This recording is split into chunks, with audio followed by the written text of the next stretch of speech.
And Alistair, I'll hand over to you. Thank you very much indeed, Guy. Thank you very much indeed, Lucy. And yes, absolutely. Happy birthday to one of the greatest assets we have in the Southwest, and congratulations on the work that you do. I want to say, first of all, wishing everybody on this call a safe and prosperous 2022. You know, I'm not going to spend a great deal of time covering what's happened in the past. I want to really talk about the future, but to say that you are the most astonishingly resilient bunch would be the understatement of the decade. And some of the incredible changes that people have made to their businesses, the adaptations they've made to their businesses, the mitigations they've made to try and find ways to trade through the pandemic and still give the guest a visitor experience have been, you know, utterly inspiring. You know, if anybody, you know, wants to talk to me afterwards about asking what some of those would be, then I'm happy to highlight them. But I really want to get on and talk about, you know, where the visitor economy is today, where's it going, what does the future hold for it? And of course, all of this sits in a context of the beautiful coastline that is the Jurassic coast along Dorset, Devon, which is such a popular tourist destination. I mean, the Southwest pre-COVID was the most popular destination outside London. You know, London is going to recover more slowly than the Southwest has recovered. So, you know, we still expect, you know, perhaps what some might consider, as I know I do, an overabundance of some visitors, and I will be trying to address that as well in what I say as we go through. So, you know, business level, Sam's given a great presentation on, you know, where you know, the popularity of the staycation, where it's going. All of the data we've got on bookings is that 2022 will be another good year. I don't think it'll look like 2021. We must understand that, you know, citizens have the right to travel where they legally can. The appetite for international travel outwards is going to be, the word undiminished doesn't even come close to describing what people really want to do. They feel they've been locked in the country for 2 years. So there will be a massive explosion of outbound tourism. But that doesn't mean that we're not going to be left with a really good year. There'll be a lot of people, particularly people who feel that they don't want to go through the kind of travel restrictions that will still exist, wearing masks on aeroplanes. That puts me right off personally. You know, for that length of time, I'm perfectly prepared to wear it in and out of a shop. I'm perfectly prepared to wear it in a public area. But, you know, long haul mask, not a chance. So, you know, there'll be people who don't want to do that, people who have a vulnerable member in their family that they don't want to take the risk. So, you know, we're not going to see the massive change, I don't think, that many are predicting. They're saying that, you know, international demand is up 145%. Well, it sounds spectacular, but international demand 3 weeks ago was zero. So, you know, people can use statistics to play whatever games they like. You know, we will see a good, solid year this year. We may see that the horse boxes that had bunk beds put in them don't let for £1,500 a week anymore. And that is no loss at all to the quality and safe offer that we want to do in the Southwest. So I think that we will see a calming of the situation. So, you know, we are seeing, you know, people are saying that they're a bit nervous about half term and Easter. Actually, the data on bookings is that they are well ahead of 2019 booking levels for half term and Easter at exactly the same time, about 40 to 45% up on where those bookings were pre-pandemic. So there is that appetite to stay in the UK, which we described. So the threat from international travel is also then means that we will start getting our wonderful, high-spending, gorgeous, super clean international visitors, particularly from Northern Europe, back. I would fill our holiday cottages with Dutch and Germans and Danes and Norwegians and Swedes. You don't even know they've been in when you go after they've left. So, you know, the counter to the outbound tourism is those wonderful high-spending inbound tourisms come back. That is going to lead us to questions for the region. Obviously about the journey to zero carbon. I will cover sustainability a little later on, but everything in tourism has an opportunity and a conflict in it. It's one of those industries. It's not a heavy industry, but it still has impact. So I will try and cover some of those a bit later on. On the hard business front with the government, the two big financial supports going forward that we are lobbying as hard as we can for, and that's all of us that are involved in this, is to retain VAT at 12.5%.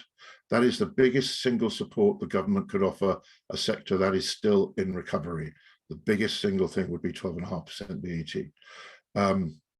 Compound the fact that in April, otherwise, a lot of tourism offers that are VAT registered will go up in price by 10%, but they won't just go up by 10% because we've got energy prices going off the scale. I've got members who are saying that their energy prices are going up by 50 and 75%. So we are going to suddenly become, if the VAT goes up and energy goes up and all the loans have to start being repaid, all on that cliff edge date of first week of April this year, we're going to see a visitor economy put into reverse. It's as simple as that. The government put out a statement that the amount of money in hospitality bank accounts was greater today than it was pre-pandemic. I don't know where they get their information from, but they haven't been talking to any of the hundreds of businesses and thousands of businesses that we interact with. This is a visual recovery that the government has seen on BBC and ITV coverage of crowded beaches. That does not mean full bank accounts. Businesses have not been operating at full capacity due to staff shortages and social distancing measures and all kinds of other food supply chain and supply chain issues. So it is a sector in recovery, and that is a message that we, if I'm honest, are struggling slightly to get across to all politicians who just see crowded beaches and think ka-ching, ka-ching.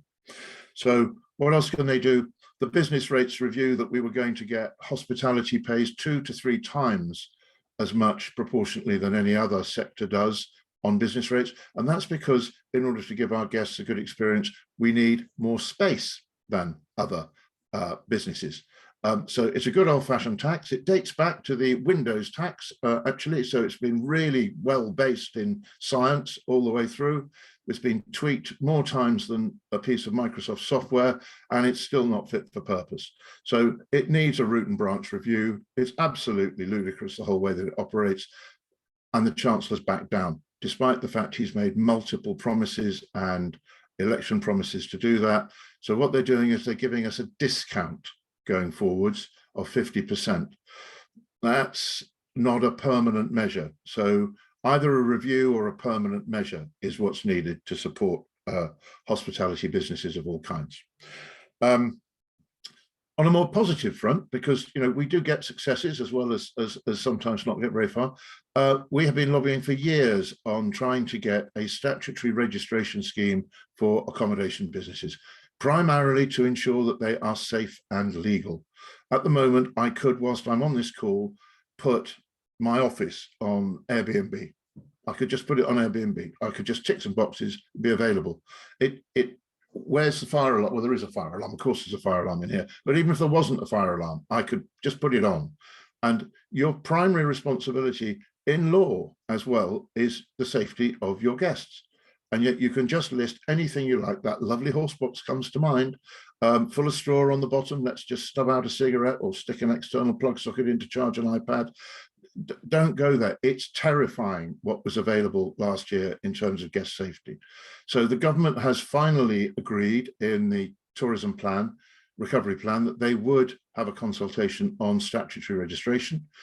We've had the early calls for evidence of that from industry associations. That will become a public call for evidence in the next couple of weeks, and the consultation on it will then become a public consultation in the summer. And so far, all of the people that have fed in, including the likes of Airbnb, are pretty much aligned that we should have a statutory registration scheme which ensures that businesses that operate in the sector are primarily safe and legal. Okay, so we've made, I mean, that's taken 7-8 years to get the government that is very pro the gig economy to look at that. And I think that will make, if that goes through in the right, sensible, balanced form, that will make a significant difference to the amount that is on offer in the Southwest and the quality and the safety of what's offered in the Southwest. And that can only be a good thing for guests, for businesses that comply with the law, and for the government as well, who would finally know how many businesses actually operate in this space, because it might surprise you to know they and the councils have no idea at all. Zilch. Okay, so that's really good progress. We are, those I said about energy, going to suffer higher costs across the board. I mean, you start looking at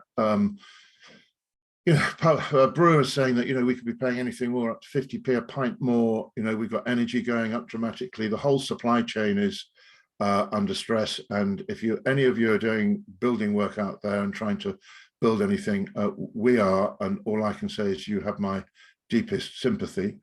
It's chaotic is the politest term. So, if you're building now, the price is almost double what it was for building materials. Labor, if you can get it, is 50% more than it was pre-pandemic. I don't know what it's going to do to the housing crisis. If it doubles the price of building, how on earth will solve the housing crisis? Goodness knows. But costs to hospitality businesses, which I'm referring to in this update, is brutal. And that's going to make holidaying in England more expensive. And Sam just put on her slides, the number one thing people are looking at is price. So we come right back to the beginning and say why it is absolutely vital that the government does not increase VAT back to 20%, because that's a 10% rise in itself. And we've got to be competitive with our international markets in order to survive and thrive. So more good stuff though, because you don't want me to leave you all crying in your cups of tea. Sustainable tourism will have a complete renaissance. It always does when prices rise and people start looking at their business and where they can reduce costs. So that may not be the best motivation for people going green, but it's a good start. I mean, all the good businesses in the Southwest have done this. They have gone green. The next phase is going to be the most difficult phase, because we need to get the bulk of people to take moving towards zero carbon terribly seriously. And that is something that we are trying to get all kinds of programs and funding through the LEPs and through government to get them to realize that they have to be the catalyst to this. You've got to be able to help people, guide people. We've got to have training, we've got to have webinars, we've got to have all kinds of services available to teach people how they can make that step towards it. What I would say to you is, having tried to be a green business since the day we started, guests absolutely love it. They love it in spades. And if you saw again on Sam's side, people's willingness to recycle. God, when we started 15 years ago, our guests used to, in some cases, deliberately put things in the wrong places because they hated being asked to recycle on their holidays. And now you've got 85% of people saying they're prepared to separate food waste. What a sea change. We need to build on that and move on that journey to zero carbon. Councils can help. If you're on business rates, you can't get your waste collected by the council. And small level food waste disposal properly is titanically expensive, and that's a real barrier. That's a real barrier. And again, if the government wants us to go green on a national agenda, they have to have a national policies that help us put together regional and local and business policies that fit those policies, so that we're all doing it as one. Otherwise, it'll just be an ineffective muddle.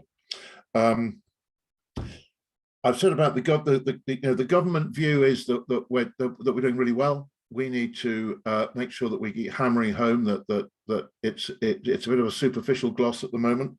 So how do we do that?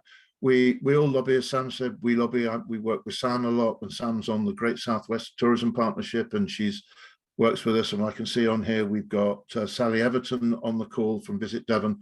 We have a really, really good team that has worked unbelievably well over the last 2 years to lobby for government support, and it's been a very effective group. We have during the pandemic itself, we met every week with DCMS to lobby and to get updates. Now that we're in a slightly less pressured environment, we meet every 2 weeks on a Thursday afternoon with DCMS and let them know what's happening and give them feedback, so that we can inform them of what's really happening on the ground, and we can lobby them and try and get them to position the situation better for the ministers that make the decisions. An example of that would have been last Friday night. we hosted here at Higher Wycombe a meeting of the Hospitality and Tourism All-Party Parliamentary Group. All-Party Parliamentary Groups are really very, very influential organisations. They are, by their nature, all-party parliamentary groups. MPs volunteer to join them, and from all parties, and they elect a chair. The chair that has just taken over the seat is Simon Jupp, who is the MP for East Devon and Exmouth. And we managed to get all of the key players from the Southwest. As I said, Sam was there, Sally was there on the call. If I'm missing anybody else on the call, I'm sorry, I can't see all the names. But we had a dozen people here, all going round and giving the APPG the key regional issues that we need the government to look at, either again or look at. And you know, we didn't win at the battle on VAT in one meeting. But I can absolutely tell you they know how important some of these measures are, and some of the new ones we raised, you know, will get measured. And we will chase and chase and chase and re-meet with these APPGs and with the tourism minister and with, I'll try not to use jargon, the business, energy and industrial strategy, because they have as much to do as a department with tourism as DCMS, where tourism sort of sits as well, and Treasury. We have to lobby multiple departments, because you wouldn't be surprised to learn that it's not very joined up, which means that sometimes we have to do things 3 or 4 times when surely once would be sufficient. But it's not. We know it's not. We know how to do it. We've had a reasonably successful couple of years, and we really need to use the trust that the Southwest Group has built up with the MPs in the Southwest of all parties, with the Great Southwest Partnership, with the LEPs. The relationship with all of those is at the best level that we have achieved ever. So, you know, if there's a benefit that's come out of COVID, there's a level of collaboration and a level of partnership with these people to try and solve problems that wasn't there before. So hopefully on that positive last note, I will open up if anybody has any questions for me. And thank you all very much. As I said, have a safe and prosperous 2022. Thank you so much, Alistair. Always fascinating hearing everything that's going on. Did you have any questions? I have, but yeah. I think we had a few in the comments as well. Interesting to just read yours there, Martin Curtis, was when you, I guess, also when you were talking about having some statutory body or somewhere registering the types of accommodation providers. Martin's also said that something similar would be needed for experiences. And I guess, Martin, did you want to talk a little bit about that in terms of why you think that needs to come about, or? Just from a personal point of view, obviously with the influx of the staycation and everybody chucking money at everything, it's attracted a lot of people on the coast running experiences that maybe they shouldn't be doing.